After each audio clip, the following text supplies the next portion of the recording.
Hi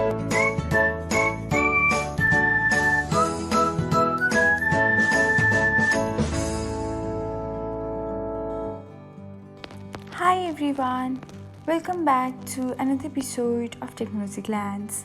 In this video, I'm going to guide you through how you can find all of your followers under the same screen on Threads. So, let's get started. Watch till the end and don't forget to subscribe to Technologyglance by hitting the subscribe button and press the bell icon so that you'll never miss another update. Without further ado, let's get started. First of all, open the Threads app on your device. Please log into your account if you haven't already.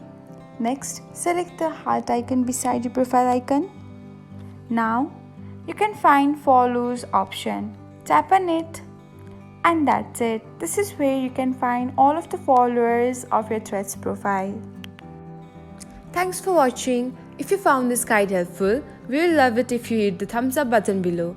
We upload great new tech tutorials like this one every day. So, don't forget to subscribe to our channel and hit the bell icon to get an update as soon as we post a video.